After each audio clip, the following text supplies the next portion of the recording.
चूंकि जालिम यहाँ सजा नहीं मिली तो हमारा यकीन है कल क़यामत के दिन में सजा मिलेगी। लेकिन किसी बेकसूर को अगर फंसा दिया तो मैं समझता हूँ ये बड़ा जुल्म था। उनका कैरेक्टर सादा और बेदाग रहा है, उनका कैरेक्टर, उस पर खामखा अगर कोई लोग वो करा रहे हैं तो ये अदावत हो सकती है। कातिल को जो सजा मिलनी चाहिए उतनी ही एहतियात बरतनी चाहिए कि किसी बेकसूर को सजा नहीं मिले। पुलिस ने जो कार्रवाई की है वो इत्मीनान बख्श है, लेकिन कसूरवार और जो लोग भी हैं उनको कैफरे किरदार तक पहुंचाया जाए।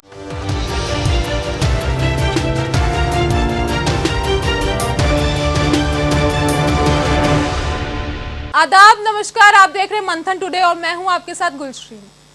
फुलवारी शरीफ में जमीन कारोबारी अनवर आलम की हत्या मामला में एक नया मोड़ आया है। इस हत्याकांड में असदुद्दीन ओवैसी की पार्टी के एक नेता का भी नाम उछल रहा है। उक्त नेता पाटलिपुत्र लोकसभा क्षेत्र से चुनाव भी लड़ चुके हैं। पार्टी के प्रदेश अध्यक्ष अख्तरुल इमान ने अपनी पार्टी के नेता का बचाव करते हुए कहा है कि वे बेदाग छवि के हैं, उन पर कोई दाग नहीं है। नहीं, देखिए मामला ये है, वहां पर तो हम पुलिस की जो कार्रवाई देख रहे हैं कि कम से कम वो जो है मर्डर करने वाले जो जालिम लोग थे, कातिलों को फौरन गिरफ्तार किया है। पुलिस ने फौरन तुंदही दिखाई है और समाजी दुश्मनी में का नाम दे दे। मैं जिन लोगों को जानते हैं, मैं जिन लोगों का, कुछ मासूम लोगों का भी नाम उसमें आया है। हमारी तो पुलिस से पूरी गुजारिश होगी कि आपने अच्छा काम किया है, कातिल को 24 घंटे या 36 घंटे के अंदर में आपने गिरफ्तार किया है और उनके कन्फेशन को भी आपने लिया है।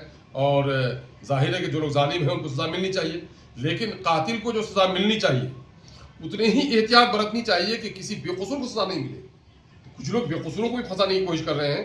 हम तो पुलिस प्रशासन को उन्होंने जो तुंदही दिखाई है हम मुबारकबाद देते हैं, लेकिन ये भी कहेंगे कि जालिम बचे भी नहीं और कोई बेकसूर को फंसाया भी नहीं जाए। चूंकि जालिम यहाँ सजा नहीं मिली तो हमारा यकीन है कल क़यामत के दिन में सजा मिलेगी। लेकिन किसी बेकसूर को अगर फंसा दिया तो मैं समझता हूँ ये बड़ा जुल्म है। नहीं, पार्टी का लीडर हमारा, देखिए हमारे पार्टी में इस कैरेक्टर के लोग हैं ही नहीं, है ना।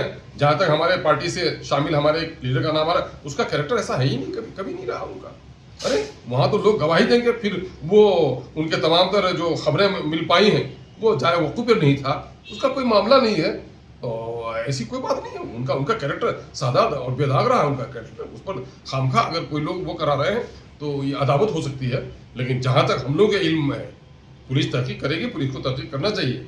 उनका कैरेक्टर, उनकी मौजूदगी, उनकी कंस्पिरेसी, सारी चीज़ों को आप देख सकते हैं कि वो आदमी अब तक हम लोग के मालूमात के मुताबिक उसका कैरेक्टर तो इस किस्म का नहीं रहा है। लेकिन जाहिर है कि जो लोग कातिल हैं और उन लोगों ने अपना बयान भी दिया है और पुलिस के सामने उसका बयान भी होगा, सच्चाई सामने में आनी चाहिए। मैं एक बार फिर कहूँगा कि पुलिस ने जो कार्रवाई की है वो इत्मीनान बख्श है, लेकिन कसूरवार और जो लोग भी हैं उनको कैफरे किरदार तक पहुँचाया जाए।